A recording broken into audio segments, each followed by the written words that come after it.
As an architect, I had never met anyone quite like him. We were doing things back then that I had never seen done before.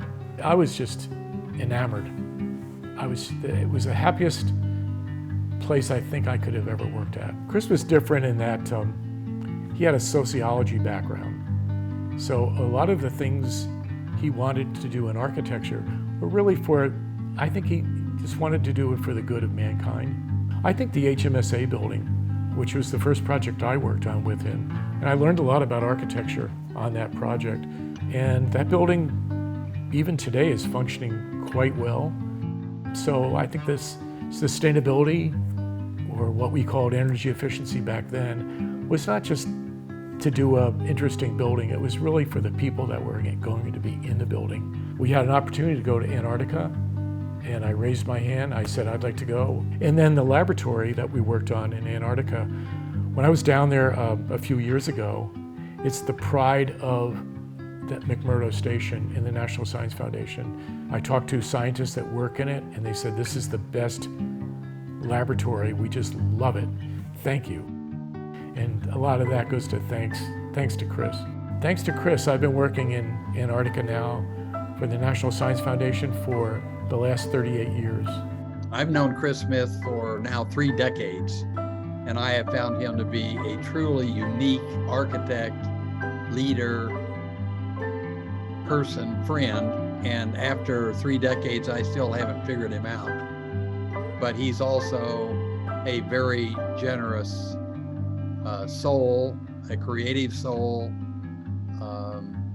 a world-class salesman, and more. Chris and I had a profound experience together 30 years ago in Antarctica. In a short period of time, really a remarkably short period of time, we developed a new concept for the design, not only of McMurdo Bay, but for all the U.S. installations on the ice that dramatically improved quality of life for the scientists and the efficiency and productivity of their work.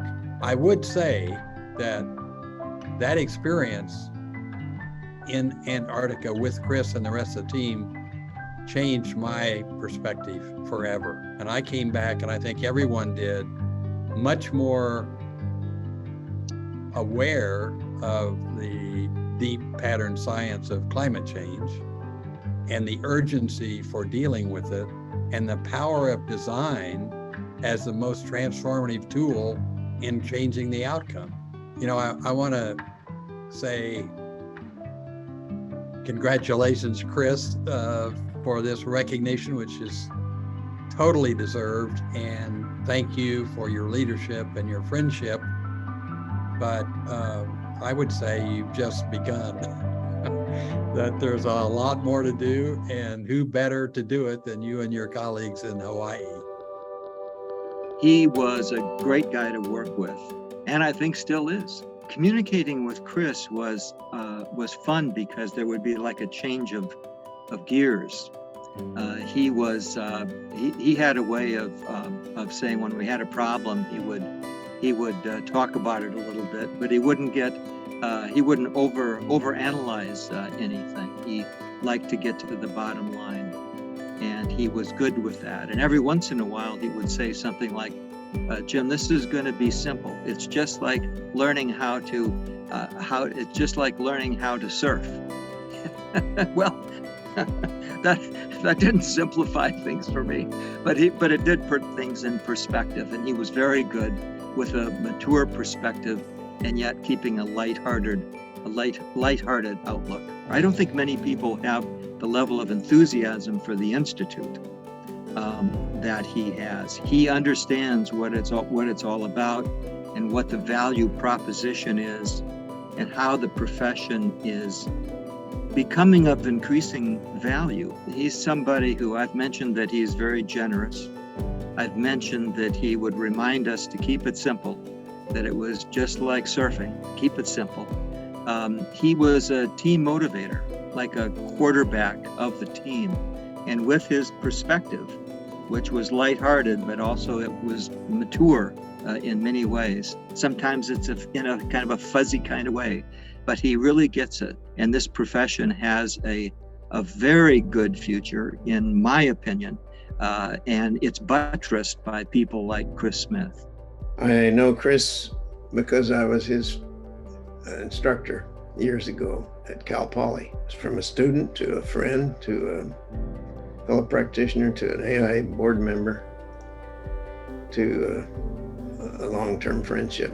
You'll probably hear this from him. He claims that I gave him a C in design, which I can't remember, of course, that many years ago, and he kept wanting me to change his grade. Even to this day, he wants me to do that. So when he became a practitioner and a successful practitioner in Hawaii, and the College of Architecture and Environmental Design awarded him Alumni of the Year, and that's when I was teaching there. And he came to Cal Poly for the award, and during the award ceremony, he was up there talking, and he talked about me and how I had given him a C, and they wanted me to change the grade. Prior to that, Warren Baker, the president, and I got together, and we made out a change of grade form. So I went up on stage and presented it with the president, and I changed a C to a C+.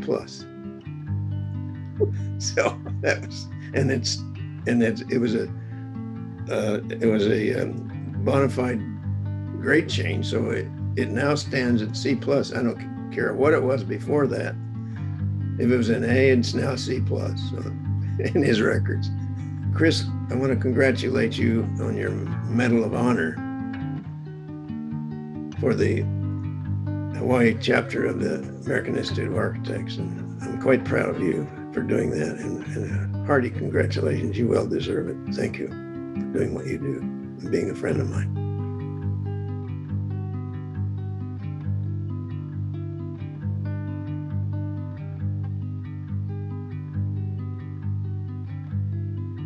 I'm still working on figuring them out, and I hope you all help me do that.